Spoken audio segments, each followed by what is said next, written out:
आज हम जानेंगे सी भाषा में कांस्टेंट, वेरिएबल और कीवर्ड क्या होते हैं।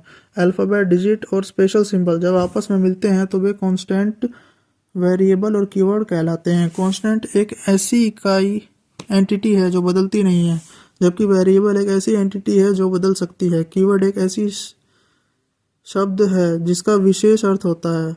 सी कांस्टेंट दो प्रकार के होते हैं, प्राइमरी कांस्टेंट और सेकेंडरी कांस्टेंट।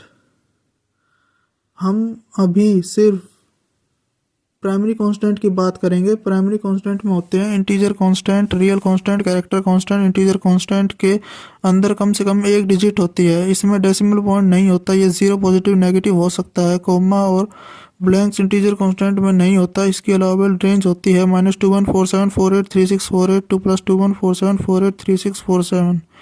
एग्जाम्पल 426 और +782 और -8000 और -7605।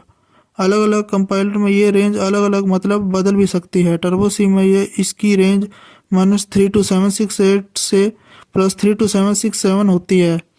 रियल कांस्टेंट को फ्लोटिंग पॉइंट कांस्टेंट कहते हैं। ये इसके दो प्रकार हैं, fractional form, exponential form. Integer constant की तरह इसमें सिर्फ डेसिमल आता है, इसमें कम से कम डिजिट होती है। ये पॉजिटिव, नेगेटिव, 0 भी हो सकता है। नो कोमा और ब्लैंक यानी रिक्त स्थान रियल कांस्टेंट में नहीं आता है।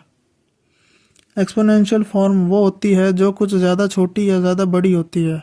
मैंटिसा पार्ट में पॉजिटिव और नेगेटिव दोनों साइन हो सकता है। एक्सपोनेंट में कम से कम एक डिजिट हो सकती है जो पॉजिटिव और नेगेटिव इंटीजर हो सकता है। रेंज ऑफ रियल कांस्टेंट यानी इसमें एक्सपोनेंशियल फॉर्म होती है -3.4 E38 टू 3.4 E38। मैंटिसा को ई से पहले वाला हिस्सा कहते हैं और एक्सपोनेंट को ई से ई के बाद वाला भाग कहते हैं। Rules for constructing character constant. A character constant is a single alphabet, a single digit और a single special symbol enclosed within a single inverted commas. Both the inverted commas should point to the left. Mantissa exponent. Mantissa को अगर -3.4 E38 लिखा है तो 38 बार 0 आगे आएगा 3 के, और अगर प्लस में हो तो 38 बार 0 पीछे आएगा E के।